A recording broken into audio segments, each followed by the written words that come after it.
Silakan pimpin doa.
Beribadah, terus berbakti kepada kedua orang tua.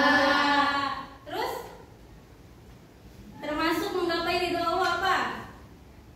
Nih, dalam kehidupan kita sehari-hari, contoh dalam menggapai ridho Allah itu seperti kita ingin pergi study tour. Namun orang tua kita nggak mengizinkan. Apa kalian akan tetap pergi ke study tour tersebut? Enggak, karena orang tua tidak mengizinkan. Iya, kalau orang tua nggak mengizinkan berarti Allah juga nggak ridho.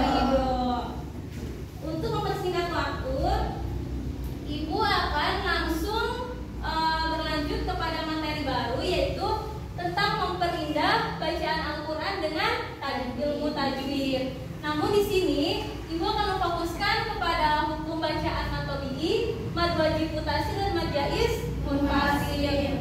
Kelihatan jelas? Kelihatan. Next. Nah, sebelum ibu mempelajari apa itu hukum bacaan mad tabi'i, apa itu hukum bacaan mad wajib mutasil, apa itu hukum bacaan mad wajib munfasil, kita terlebih dahulu mengetahui apa itu pengertian dalam ilmu tajwid. Jadi kita jangan sembarang belajar asal ilmu tajwid ya, tapi kita juga harus tahu apa itu ilmu tajwid. Di sini siapa yang tahu apa itu ilmu tajwid?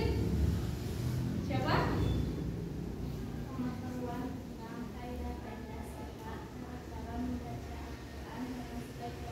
Iya, jadi ilmu tajwid adalah pengetahuan tentang kaidah-kaidah serta cara-cara membaca Al-Quran dengan sebaik mungkin, dengan sebaik-baiknya. Nah, hukum pelajari ilmu tajwid itu apa? Fardu kifayah. Fardu kifayah. Fardu kifayah itu apa? Fardu kifayah. Enggak ada di sini. Fardu kifayah itu apa? Hukum pelajari ilmu tajwid ialah fardu kifayah. Namun dalam membaca Al-Qur'annya itu menurut jumhur ulama itu hukumnya fardu ain. Nah, sebagaimana dalil perintah untuk mempelajari ilmu tajwid sebagai berikut. Allah Ta'ala berfirman, "Auzid 'alaihi wa rattilil Qur'ana tartila." Ada yang bisa baca artinya? Arti? Yang artinya, maka bacalah Al-Qur'an dengan tartil atau dengan sebaik-baik mungkin. Al-Qur'an surat Al-Muzammil ayat 4. Nah, dari sini ada yang ingin ditanyakan? Nggak ada, udah pada paham ya apa itu ilmu tajwid? Nah, kemudian bahwasanya dalam ayat tersebut auzid alaihi warattil Qur'ana tartila, itu Allah memerintahkan Nabi Muhammad agar membaca Al-Qur'an dengan tartil, yang berarti membaca Al-Qur'an itu jangan tergesa-gesa, jangan ngederong gitu ya, tapi dengan pelan-pelan menggunakan bacaan yang fasih serta ayat yang dibaca tersebut, sehingga dapat berkesan di hati kita saat kita membaca Al-Quran. Kalian kalau baca Al-Quran ngerasa nggak sih kayak kecanduan gitu? Ngerasa nggak? Ngerasa. Nah, berarti kalian sudah menghayati ayat-ayat yang kalian baca. Nah, melalui ayat yang tadi Ibu jelaskan bahwasanya Allah Subhanahu wa taala memerintahkan kita membaca Al-Quran secara perlahan sehingga memudahkan kita untuk memahami dan merenungi Al-Quran tersebut. Sebagaimana yang dicontohkan oleh Rasulullah, beliau pada saat itu membaca panjang ayat yang seharusnya dibaca panjang atau mad, dan membaca pendek ayat yang seharusnya memang dibaca pendek. Nah, kemudian ada hadis dari Qatadah radhiyallahu anhu, ia berkata, Anas radhiyallahu anhu pernah ditanya, kaifa kanat qira'atun nabi? Faqala kanat madan summa qara'a bismillahirrahmanirrahim yamuddu bismillahi wa yamuddu birrahman wa yamuddu birrahim. Yang artinya, bagaimanakah bacaan Al-Quran Nabi Sallallahu Alaihi Wasallam? Nah, dia pun menjawab, beliau membaca dengan mad atau dipanjangkan. Tadi pada apa? Dipanjangkan. Lalu Anas radhiyallahu anhu mencontohkan Bismillahirrahmanirrahim. Nah, Anas radhiyallahu anhu itu menjelaskan, beliau Sallallahu Alaihi Wasallam memanjangkan bacaan Bismillah dan juga memanjangkan bacaan Ar-Rahman serta bacaan Ar-Rahim gitu. Jadi dalam hadis tersebut bahwasanya kita kalau membaca Bismillahirrahmanirrahim itu jangan asal Bismillahirrahmanirrahim asal gitu, tapi kita harus tahu tajwid-tajwidnya. Bismillahirrahmanirrahim, harus tahu makhrajil hurufnya juga. Nah, jadi manfaat kita dalam belajar ilmu tajwid itu salah satunya agar bacaan Al-Quran kita itu baik. Nah, di sini ada tujuan mempelajari ilmu tajwid. Sebelum kalian melihat ke slide ini, coba Ibu mau tanya, apa sih tujuan kita belajar ilmu tajwid? Coba sesuai dengan diri sendiri. Apa tujuan mempelajari kita ilmu tajwid? Agar apa? Agar apa? Agar kita dapat membaca Al-Quran dengan baik. Iya, benar. Ada lagi? Agar apa? Agar kita dapat membaca Al-Quran dengan fasih juga, gitu ya.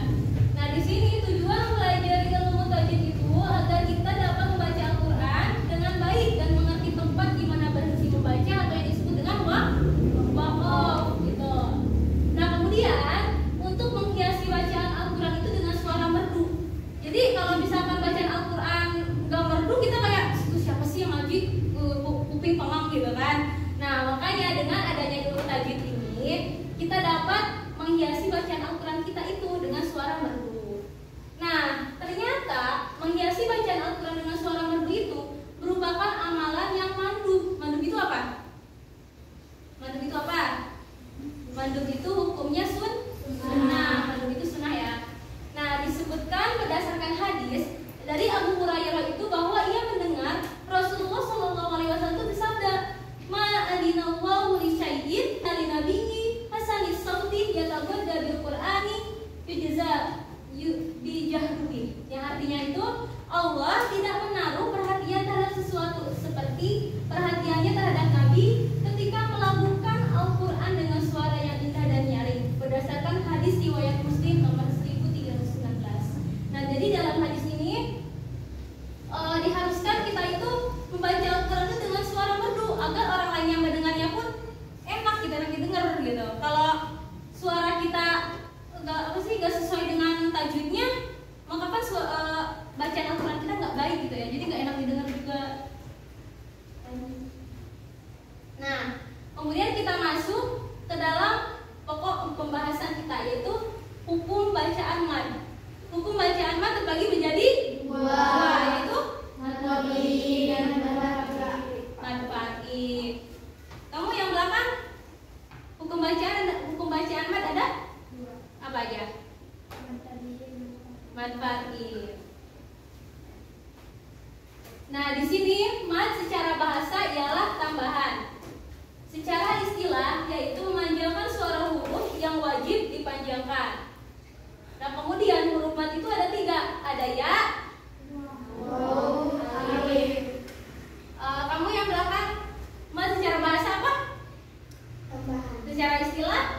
Memanjangkan. Memanjangkan apa? Memanjangkan suara huruf yang lagi dipanjangkan. Ya. Kamu huruf pad ada berapa? Ah? Ya, kamu? Ya, apa aja?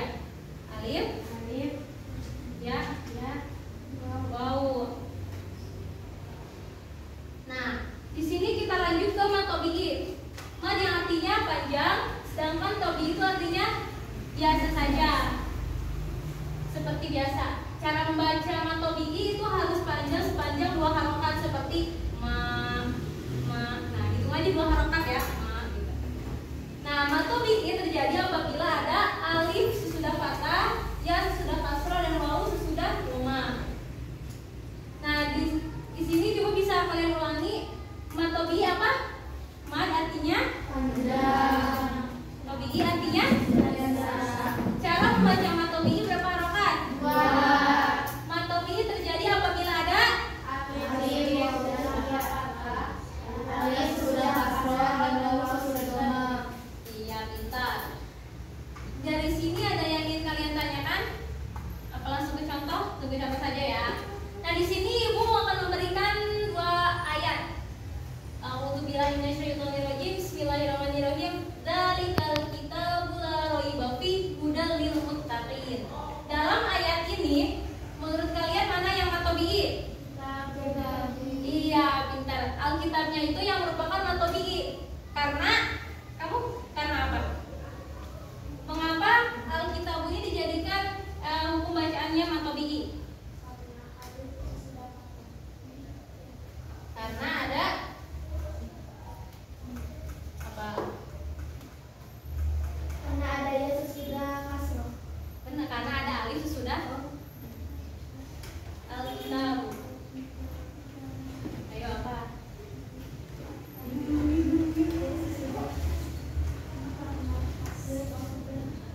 Alkitab. Ada yang domba, ada yang kasroh ya. Jadi yang benar yang mana? Karena ada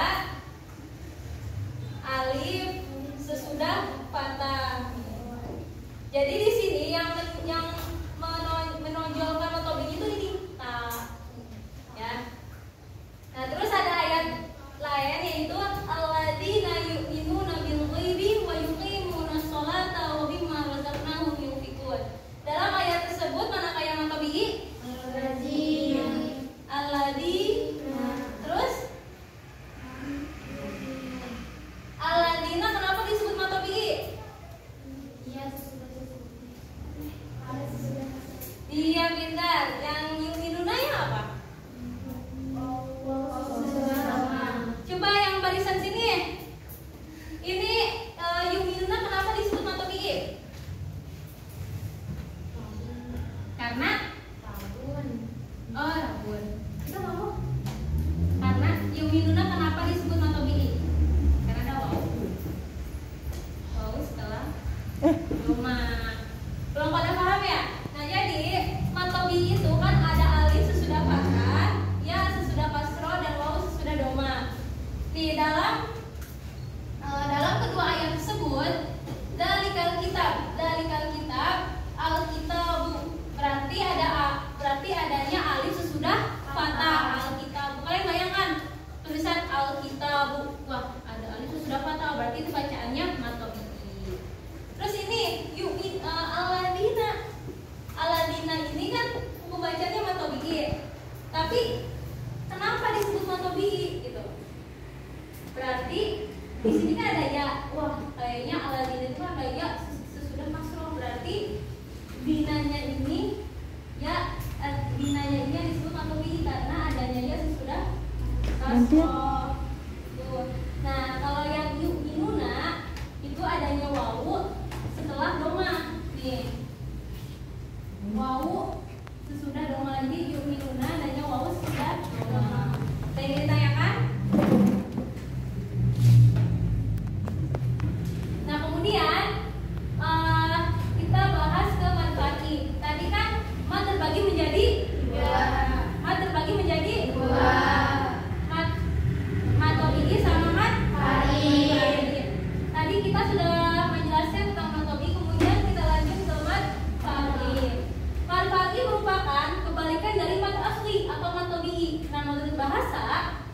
far'i itu ialah mad cabang, yaitu madnya bercabang-cabang banyak. Nah, sedangkan dalam istilah mad far'i itu mad yang terdapat hamzah dan sukun setelahnya. Nah, mad far'i itu ada 13 macam ya. Ada mad wajib mutasil, ada mad jaiz munfasil, ada mad badal, ada mad iwad, mad silah. Kamu sebutkan yang keenam. Mad silah, mad alif disukun, ada mad lain, ada mad lazim harfi mukhafaf, ada mad lazim harfi musyabbah, ada mad lazim kilmi mukhafaf, ada mad lazim kilmi musaqqal, ada mad farq dan mad tamkin. Dari 13 mad itu kita akan fokuskan kepada mad wajib mutasil dan mad jaiz munfasil saja.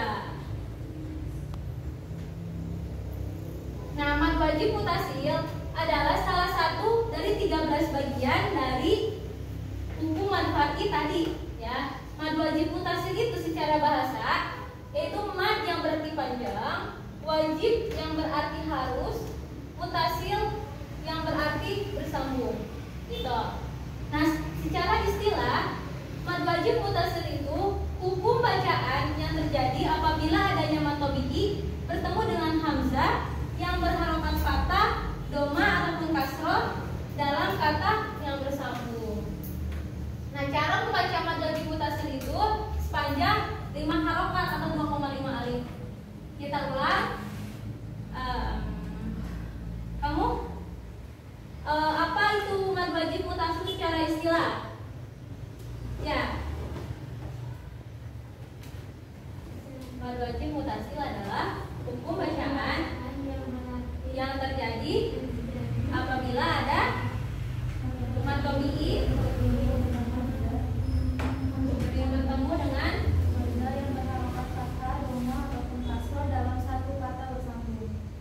Ya, nah, cara membaca mad wajib mutasil itu kamu berapa harokat? 5 harokat, ya. Nah, di sini ada ibu akan memberikan 3 contoh, yaitu yang pertama itu wawajadaka ilang fa'agna. Nah, dalam ayat ini manakah yang mad wajib mutasil? Wawajadaka ilang fa'agna. Gak kelihatan ya? Wawajadaka. Iya, pintar. Ilang kenapa? Karena adanya mad tabi'i bertemu dengan huruf hamzah yang berharokat fathah.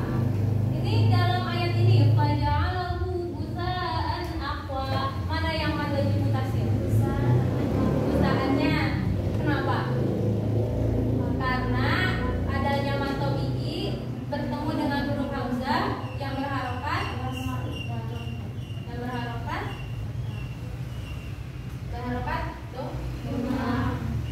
tidak sama syaqqas. Nah, dalam ayat ini manakah yang mad wajib mutasil? As-sama. Iya. Jadi kita simpulkan, mad wajib mutasil itu apabila adanya mad tabi'i bertemu dengan huruf hamzah yang berharokat fathah, kasrah dan doma dalam satu kalimat. Bisa diulangi lagi? Kamu apa itu mad wajib mutasil? Adanya mad tabi'i bertemu dengan huruf hamzah yang berharokat fathah, kasroh, doma dalam satu kalimat. Nah, kemudian kita akan membahas yang terakhir nih, pengertian mad jaiz munfasil. Mad jaiz munfasil itu salah satu dari 13 bagian dari hukum mad far'i dalam ilmu tajwid tadi. Nah, secara etimologi, mad ini berarti panjang, jaiz ini artinya boleh, munfasil itu artinya terpisah atau luar kalimat. Nah, secara istilah, pengertian mad jaiz munfasil adalah apabila adanya mad tabi'i yang bertempat di akhir kata, setelah itu terdapat hamzah yang bertempat di kata lain setelahnya, dan tidak ada yang memisahkan antara hamzah dan mad tersebut. Nah, bacaan mad jaiz munfasil itu panjang bacaannya itu sebanyak 6 harokat. Kamu ya yang pakai jilbab putih, berapa panjang bacaannya mada ismun fasil? 6 harakat. Agar lebih jelasnya lagi, Ibu akan memberikan 3 contoh. Inna a'tayna kal kautsar. Dalam ayat ini manakah yang mada ismun fasil? Iya, inna. Nah, itu yang disebut dengan mada ismun fasil. Kemudian labithina fiha aqaba. Labithina fiha aqaba. Manakah yang mada ismun fasil? Apa? Fiha aqaba. Itu yang disebut dengan mada ismun fasil. Kalau ini fala uqsimu bisyafaq. Manakah yang mada ismun fasil? Yang mana yang mada ismun fasilnya? Iya, fala. Di sini harusnya ada bendera ya. Fala uqsimu bisyafaq. Nah, kenapa dari inna terus dari inna yaitu kenapa disebut mada ismun fasil?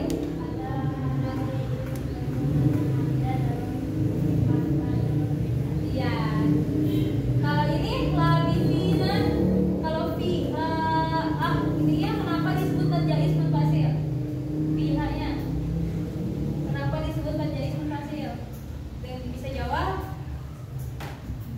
Adanya matobihi bertemu dengan hamzah dalam kalimat. Kalau ini ini disebut mada ismun fasil karena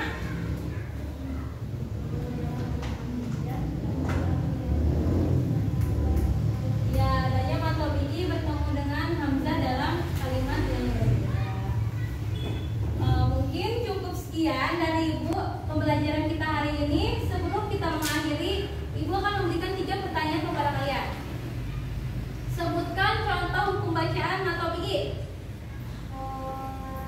Apa? Iya, pintar. Kola. Coba bareng-bareng. Kola. Iya. Sebutkan contoh hukum bacaan mad wajib mutasil. Siapa? Mad wajib mutasil. Gimana? Coba kita sama-sama ya. Dalam ja-nya itu kita hitung. Mad wajib mutasil kan 5 harakat, berarti gitu ya. Gitu. Patokannya kanan aja. Kalau 2 harakat kola gitu. Kalau berarti gitu. Yang terakhir, sebutkan contoh hukum bacaan mad ismun fasil. Ya, inna anzalnahu. Coba sama-sama ya. Inna